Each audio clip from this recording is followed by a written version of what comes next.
प्रोनेसिस investor academy के इस brand new video में आप सभी का बहुत बहुत स्वागत है। पिछले कुछ महीने से हमने देखा है कि स्टॉक मार्केट में काफ़ी ज़्यादा तेज़ी आया है, स्टॉक मार्केट्स लगातार ऊपर जा रहे हैं। तो यहाँ पे ये डिस्कशन भी काफ़ी ज़्यादा हो रहा है कि सेंसेक्स कब 1 लाख के मैजिकल फिगर को टच करेगा या क्रॉस करेगा। तो आपको क्या लगता है कब टच करेगा? 2025 या फिर 26 या फिर 27 या फिर 2030 में?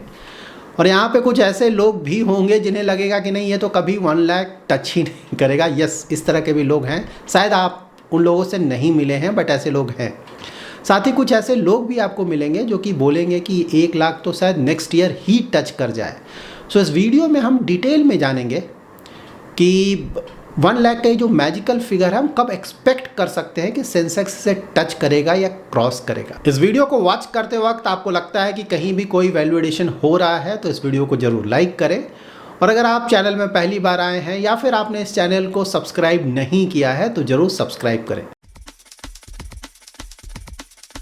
वीडियो में आगे बढ़ने से पहले एक हम्बल रिक्वेस्ट, वीडियो आप पूरा देखें और अच्छी तरह से समझें। वीडियो का सिर्फ एक पोर्शन या एक पार्ट देखकर किसी भी कंक्लूजन पे नहीं पहुंचे।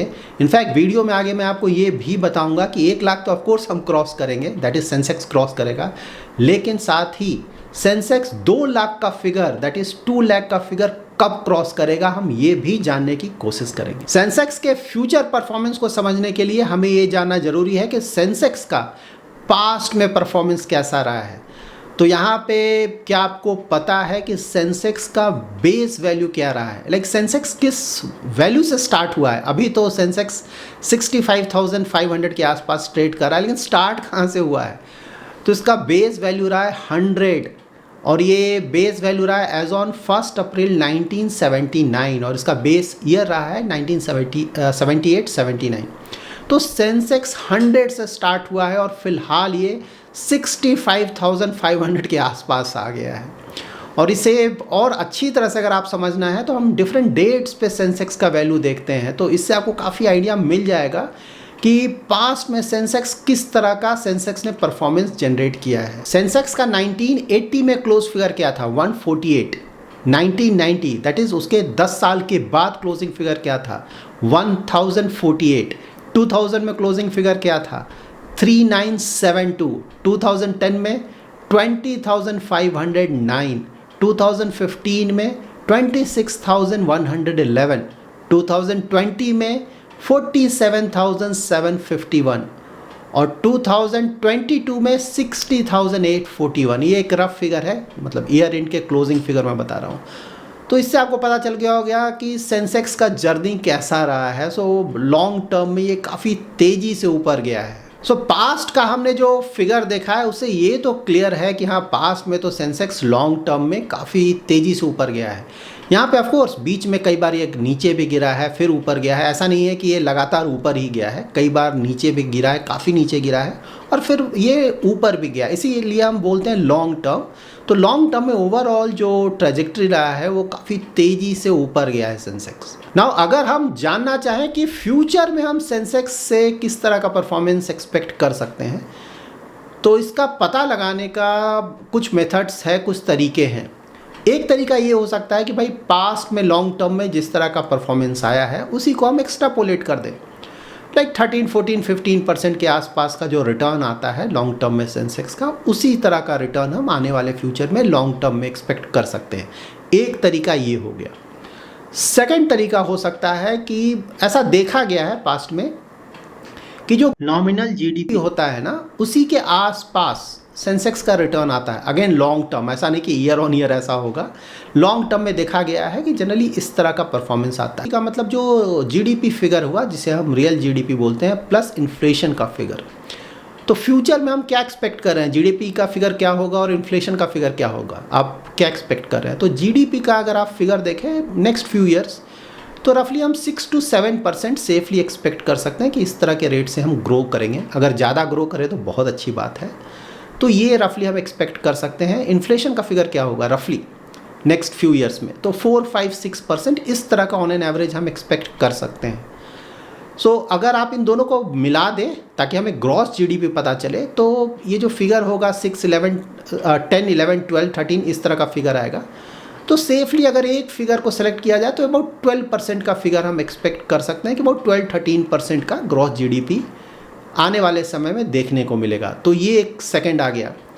थर्ड क्या हो सकता है? तो स्टॉक मार्केट्स का जो रिटर्न्स है वो लॉन्ग टर्म में किस पे डिपेंड करता है? शॉर्ट टर्म में तो बहुत सारे फैक्टर्स हैं जिससे वो प्रभावित हो सकता है, लेकिन लॉन्ग टर्म में मोस्टली ऐसा देखा गया है कि कंपनीज का जो परफॉर्मेंस है उसके आधार पे ही स्टॉक मार्केट ऊपर या नीचे जाता है। तो अगर कंपनीज का परफॉर्मेंस अच्छा आएगा तो स्टॉक मार्केट भी ऊपर जाएगा, कंपनीज का परफॉर्मेंस अच्छा नहीं आएगा तो स्टॉक मार्केट भी नीचे जाएगा। तो उसके लिए हमें कंपनी का जो अर्निंग ग्रोथ है उसके बारे में पता लगाना होगा कि फ्यूचर में हम किस तरह का earning growth, that is company किस तरह का प्रॉफिट्स जनरेट करेंगी। तो फिलहाल अगर जो कंडीशंस है, जिस तरह का पास्ट में परफॉर्मेंस रहा है, जिस तरह का फिलहाल कंडीशन है, जिस तरह का जीडीपी ग्रोथ रेट हम एक्सपेक्ट कर रहे हैं, जिस तरह का इंटरनेशनल सिनारियो है, उन सभी को अगर आप देखें तो सेफली अगेन यहाँ पे भी बहुत सारे वेरिएबल्स है, डिपेंड करता है आपका फिगर क्या होगा। कुछ लोग बोलेंगे मैं तो सिर्फ 8% ही एज्यूम कर रहा हूँ कि कॉर्पोरेट्स जो हैं उसका ग्रोथ 8% ही रहेगा। कुछ लोग बोल सकते हैं 12%, कुछ लोग बोल सकते हैं 15%, और कुछ ओवर सुपर ऑप्टिमिस्ट लोग ये भी बोल सकते हैं कि नहीं मैं एज्यूम कर रहा हूँ 20% का हो सकता है। तो ये आपके ऊपर डिपेंड करता है। तो हम इन सारे फिगर्स को कंबाइन करके देखेंगे कि इन डिफरेंट सिनारियोज में ये जो 1 लाख का फिगर है वो कब पहुंचेगा। बट हाँ, मोस्टली सेफली जो 3 हमने अभी पैरामीटर्स के बारे में डिस्कस किया कि भाई पास्ट में किस तरह का परफॉर्मेंस रहा है, तो वहाँ सेफली हम 12-13% के आसपास का एज्यूम कर सकते हैं कि सेंसेक्स फ्यूचर में इस तरह का रिटर्न देगा, एनुअल रिटर्न। लेकिन लॉन्ग टर्म में ऐसा नहीं कि ईयर ऑन ईयर कभी नीचे भी जाएगा कभी भी ऊपर भी जाएगा, लेकिन हाँ एनुअलाइज्ड इस तरह के लॉन्ग टर्म में रफली एक्सपेक्ट कर सकते हैं। फिर उसी तरह से ग्रॉस जीडीपी भी अगर आप देखें तो रफली 12-13% के आसपास हम एक्सपेक्ट कर सकते हैं। और अगेन अर्निंग ग्रोथ भी रफली हम 12-13% के आसपास एक्सपेक्ट कर सकते हैं। सो ना अभी तक हमने जो भी डिटेल्स डिस्कस किया है उसके आधार पे अब हम पता लगाने की कोशिश करते हैं कि ये 1 लाख का मैजिकल फिगर सेंसेक्स कब टच करेगा या क्रॉस करेगा। तो यहाँ पे आप ये डिटेल्स चेक कर सकते हैं। यहाँ पे देखिए मैंने फॉर्मूला लिया है कंपाउंड, जब आप ग्रोथ कैलकुलेट करते हैं तो ऐसे कैलकुलेट करते हैं। तो यहाँ पे ऑफ कोर्स हम कंपाउंडेड ग्रोथ चेक करेंगे क्योंकि जीडीपी ग्रोथ रेट जैसे अभी 3.7 के आसपास है ट्रिलियन यूएस डॉलर्स इंडिया का। तो यहाँ से जो ग्रोथ मिलेगा वो 3.75 पे मिलेगा। नेक्स्ट ईयर सपोज ये 4 ट्रिलियन क्रॉस करता है तो वहाँ पे जो जीडीपी ग्रोथ रेट मिलेगा उसको हम 4 ट्रिलियन पे कैलकुलेट करेंगे। तो ये कंपाउंडेड हो गया। तो ये कंपाउंडेड का फॉर्मूला है। और यहाँ पे अर्निंग्स ग्रोथ है। तो मैंने 3 फैक्टर्स जो डिस्कस किया था अभी ना कि पास्ट में अबाउट 12-13-14% के आसपास का रिटर्न आया, तो उस तरह का एक रिटर्न एज्यूम कर सकते हैं।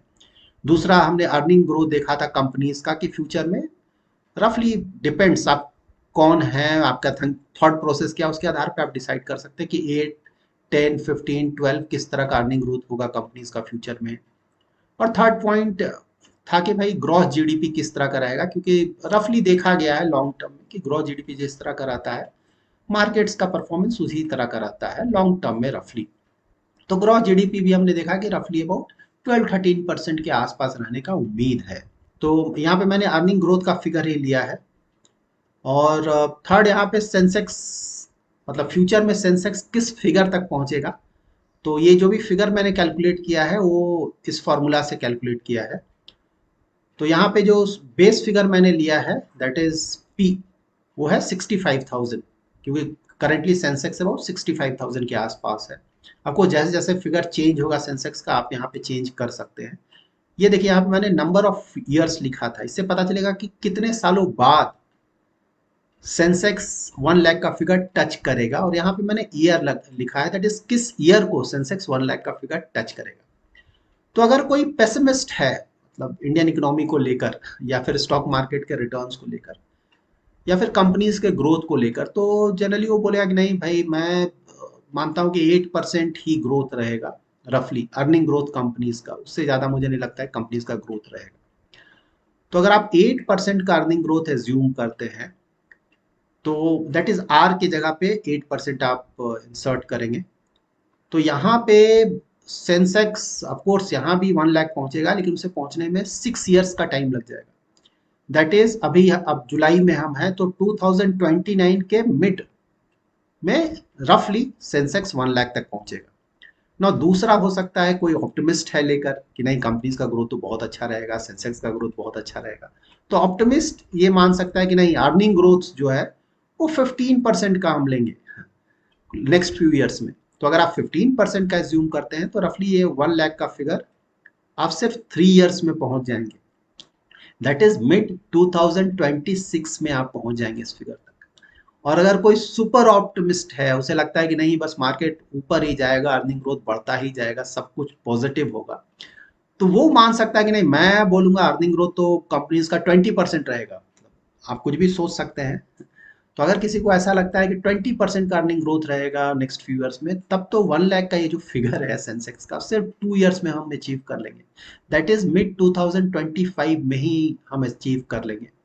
और देखिए 2 रियलिस्टिक फिगर्स मैंने नीचे दिया है, जो कि ज़्यादा लगता है मोस्टली ऐसा ही कुछ होगा, मोस्टली ऐसा ही कुछ होगा, नथिंग इज गारंटेड, फ्यूचर देखिए किसी को नहीं पता एग्जैक्टली, बट हाँ जो भी डिटेल्स हमने अभी डिस्कस किया उसके आधार पे लगता है कि इस तरह का होगा। तो अगर आप 12% के अर्निंग ग्रोथ को अगर आप एज्यूम करते हैं, तो सेंसेक्स 1 लाख अबाउट 4 ईयर्स में पहुंच जाएगा। दैट इज 2027 में सेंसेक्स को 1 लाख क्रॉस कर लेना चाहिए। और एक और रियलिस्टिक फिगर ही है 13% का अर्निंग ग्रोथ हमने एज्यूम किया है। 13% बहुत अच्छा फिगर लग रहा है, क्योंकि यहाँ पे देखिए ग्रॉस जीडीपी भी अबाउट 13% के आसपास, अर्निंग ग्रोथ भी अबाउट 13% के आसपास, और पास्ट का जो परफॉर्मेंस रहा है 13% के आसपास। तो ये 12-13% का फिगर काफी रियलिस्टिक लग रहा है। ये ऑल 3 पैरामीटर जो हमने डिस्कस किया था ना, वहाँ पे फिट बैठता है। तो यहाँ पे 1 लाख का फिगर सिर्फ 3.5 ईयर्स में ही हम पहुंच जाएंगे। तो दैट इज 2026 के एंड में ही हम 1 लाख का फिगर जो है सेंसेक्स का वो क्रॉस कर लेंगे या फिर टच कर लेंगे। सो अभी हमने जो डिटेल्स चेक किया है उसे देखकर ये लगता है कि शायद सेंसेक्स 2026 के लास्ट तक या फिर 27 में 1 लाख का फिगर क्रॉस कर लेगा। ऑफ कोर्स शायद है, बिकॉज फ्यूचर किसी को ही पता नहीं कि एग्जैक्टली क्या होगा। और यहाँ पे अगर आप सेंसेक्स का 2 लाख का अगर आप फिगर के बारे में जानना चाहते हैं कि सेंसेक्स कब तक 2 लाख का फिगर शायद क्रॉस कर ले, तो अगर आप 12% का ग्रोथ देखेंगे तो वहाँ पे सेंसेक्स को 2 लाख का फिगर क्रॉस करने में अबाउट 10 ईयर्स का टाइम लगेगा। अभी से 10 ईयर्स का टाइम, दैट इज 2033 तक हम एक्सपेक्ट कर सकते हैं कि सेंसेक्स 2 लाख का फिगर भी क्रॉस कर लेगा। और अगर ग्रोथ हम 15% का रखते हैं तब तो नेक्स्ट 8 ईयर्स में ही सेंसेक्स 2 लाख का फिगर क्रॉस कर देगा, दैट इज 2031 में। सो नाउ अभी तक रफली हमने ये जान लिया है कि हम कब तक ये एक्सपेक्ट कर सकते हैं कि सेंसेक्स 1 लाख या 2 लाख के मैजिकल फिगर को क्रॉस करेगा। यहाँ पे सबसे ज़्यादा ज़रूरी बात अब आपको जान लेना चाहिए कि देखिए ये जो भी हम डिस्कस कर रहे हैं ये एक गेस है, इंटेलिजेंट गेस। हम सिर्फ ऐसे ही कोई फिगर नहीं डाल रहे हैं, हमने कुछ कैलकुलेशंस किया है, उसके आधार पे हम ये फिगर बोल रहे हैं। तो यहाँ पे आपको ये याद रखना है एज ए इन्वेस्टर कि जब भी सेंसेक्स ऊपर जाएगा तो ऐसा नहीं कि लगातार ईयर ऑन ईयर ये ऊपर ही जाता रहेगा, बीच बीच में ये नीचे भी जाएगा। दैट्स वाई वीडियो के शुरू में ही मैंने आपको बताया था कि सेंसेक्स का पास्ट का जर्नी कैसा रहा है। तो ऐसा नहीं है कि एवरी ईयर ये 12% या 15% से लगातार ऊपर जाएगा। कभी कभी हो सकता है 10-20% नीचे भी गिरे, और कभी कभी हो सकता है 30-40% ऊपर भी जाए। बट हाँ, लॉन्ग टर्म में अगर आप देखेंगे तो रिटर्न्स एवरेज आउट होंगे। और रफली जो भी हमने अभी डिटेल्स चेक किया है उसके आधार पे लगता है कि 26 के एंड में या फिर 27 में हम 1 लाख का फिगर क्रॉस कर लेंगे, सेंसेक्स क्रॉस कर लेगा। और 2031 to 33 के आसपास हम 2 लाख का फिगर, दैट इज सेंसेक्स भी 2 लाख का फिगर क्रॉस कर लेगा। यहाँ पे ये भी ध्यान में रखना है कि अगर कोई बहुत बड़ा प्रॉब्लम इन बिटवीन आ गया, लाइक कोविड, आपको पता है ना, इस तरह का अगर कोई प्रॉब्लम आता है तो जो भी हमने ईयर डिस्कस किया, ऐसा नहीं है कि 1 लाख 2 लाख क्रॉस नहीं करेगा, उस समय भी क्रॉस करेगा, लेकिन हाँ थोड़ा डिले हो जाएगा। तो अगर कोई प्रॉब्लम, बहुत बड़ा प्रॉब्लम आता है तो ये जो भी हमने डिस्कस किया हो सकता है 1 या 2 साल से और डिले हो जाए। और अगर कोई मेजर प्रॉब्लम नहीं होता है तो इसी तरह से मोस्टली होना चाहिए। उसी तरह से लाइक चाइना, आपको पता है अगर चाइना ने कुछ इशू किया किसी के साथ, उसका वॉर स्टार्ट हो गया, you never know, like Ukraine और रसिया का फिलहाल चल ही रहा है, अगर उस तरह का कुछ प्रॉब्लम होता है तो अगेन थोड़ा डिले हो जाएगा। ऐसा नहीं है कि हम 1 लाख और 2 लाख क्रॉस नहीं करेंगे, बिल्कुल करेंगे फ्यूचर में, बट हाँ सिर्फ अगर देखिए चीज़ें यहाँ से स्मूथ चलती हैं तो वो जल्दी अचीव कर पाएंगे। और अगर इन बिटवीन कोई बड़ा प्रॉब्लम आता है तो ऑफ कोर्स ये जो फिगर हमने डिस्कस किया उसे अचीव करने में शायद 1 या 2 या 3 साल का डिले हो सकता है। यहाँ पर आप ये भी ध्यान में रखें कि सेंसेक्स 1 लाख क्रॉस करेगा या फिर 2 लाख क्रॉस करेगा, इसे देखते हुए हमें पूरा पैसा इक्विटी में ही इन्वेस्ट नहीं कर देना है। हमें हमेशा ही जो हमारा इन्वेस्टमेंट होराइजन है, हमारा रिस्क प्रोफाइल है, उसके आधार पे ही अपना पोर्टफोलियो बनाना है, उसके आधार पे ही अपना इन्वेस्टमेंट करना है। क्योंकि यस लगता है कि फ्यूचर में ये फिगर्स आएंगे, लेकिन बीच बीच में काफ़ी करेक्शंस भी होंगे जब मार्केट काफ़ी ज़्यादा गिरेगा, तो हमें उसे भी ध्यान में रखना है। इसीलिए हम अपना इन्वेस्टमेंट होराइजन और रिस्क प्रोफाइल के आधार पे एक पोर्टफोलियो बनाते हैं और उसी पोर्टफोलियो को फॉलो करते हैं। बट हाँ ये बात भी बिल्कुल सही है कि अगर आप काफ़ी ज़्यादा रिस्क ले सकते हैं, आपका जो रिस्क प्रोफाइल है वो एग्रेसिव है, वेरी एग्रेसिव है, और साथ ही आपका इन्वेस्टमेंट होराइजन भी वेरी लॉन्ग टर्म का है, लाइक 5 ईयर से ज़्यादा है, 10-20 ईयर्स है, तब और भी अच्छा है। तो यहाँ पे इंडियन इक्विटीज़ में अच्छा खासा एक्सपोजर लेने का मतलब बिल्कुल बनता है। So that's it in this video. अगर आपका कोई इन्वेस्टमेंट रिलेटेड क्वेरी है तो मैं एवरी सैटरडे शाम में 7:30 to 8:30 PM को यूट्यूब पे लाइव आता हूँ, जिसमें मैं मार्केट अपडेट करता हूँ कि इक्विटी और डेट मार्केट में क्या चल रहा है, और साथ ही आपके कुछ इन्वेस्टमेंट रिलेटेड क्वेरीज़ को भी आंसर करने की कोशिश करता हूँ। तो अगर आपको ये वीडियो पसंद आया है, कुछ वैल्यू एडिशन हुआ है, तो वीडियो को ज़रूर लाइक करें और ज़्यादा से ज़्यादा शेयर करें। और अभी तक आपने हमारा यूट्यूब चैनल सब्सक्राइब नहीं किया है तो ज़रूर सब्सक्राइब करें। Thanks lot for watching.